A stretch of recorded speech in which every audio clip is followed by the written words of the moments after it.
জুলাইয়ের গণ অভ্যুত্থানের আকাঙ্ক্ষা ও অর্জন। আকাঙ্ক্ষা তো মানুষের অনেক কিছুই থাকে, অনেক আকাঙ্ক্ষা ছিল, কিন্তু কি অর্জন করতে পেরেছি বা সামনে কি অর্জন করব সেটাই বড় বিষয়। দুর্ভাগ্যজনক সত্য হলো বাংলাদেশের যে অবস্থা, একটা সংগ্রাম, একটা বিপ্লব, একটা লড়াইয়ের পরে অর্জন নিয়ে, ক্রেডিট নেওয়ার দ্বন্দ্ব শুরু হয়ে যায়। এখন পর্যন্ত মুক্তিযুদ্ধ ৭১ সালে স্বাধীনতা যুদ্ধের যে ক্রেডিট, এই দ্বন্দ্ব এখনও শেষ হয়নি। বাংলাদেশের স্বাধীনতা ঘোষণা ৭১ সালে যে স্বাধীনতার ঘোষণা দেওয়া হয়েছিল স্বাধীনতা যুদ্ধের, এই ঘোষণার বিতর্ক এখনও শেষ হয়নি।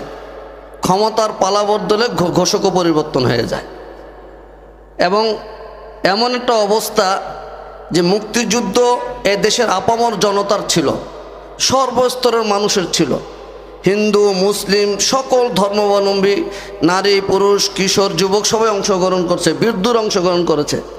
কিন্তু চেতনা নিয়ে একটা দল ব্যবসা করে সারা জীবন, অন্য দলকে মুক্তিযুদ্ধ হিসেবে স্বীকৃতি দিতে চায় না।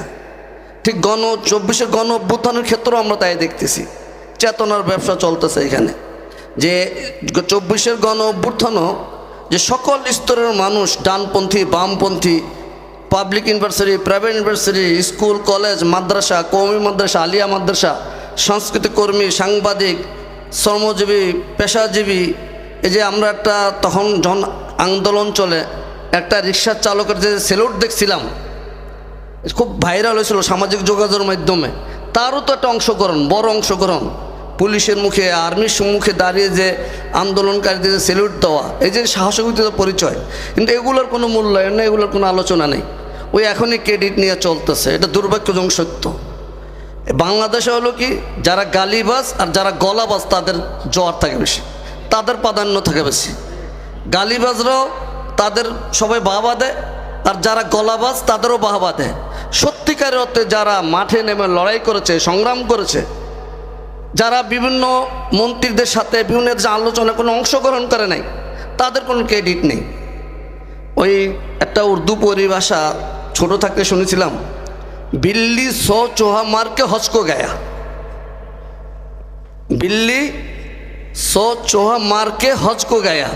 আগে তো 100টা ইন্দুরে মাইরা ফেলছে, এখন বক ধার্মিক সাজছে সবাই, এখন সবাই জুলাই চেতনার ধ্বজাধারী সাজছে। হলো বাংলাদেশের অবস্থা। এটা খুবই দুঃখজনক। ছাত্র জমিদের কর্মীদের প্রতি এখানে আমাদের আহ্বান থাকবে, তোমাদের প্রশিক্ষিত কর্মী বাহিনী হইতে হবে, শিক্ষা গ্রহণ করতে হবে, লেখাপড়া করতে হবে।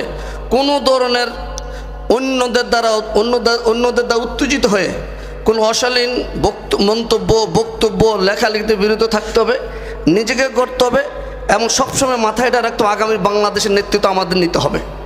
বাংলাদেশের নেতৃত্ব নিতে হলে আমাদের যে যোগ্যতা অর্জন করা দরকার, যে সক্ষমতা অর্জন করা দরকার, সেই প্রস্তুতি আমরা গ্রহণ করি।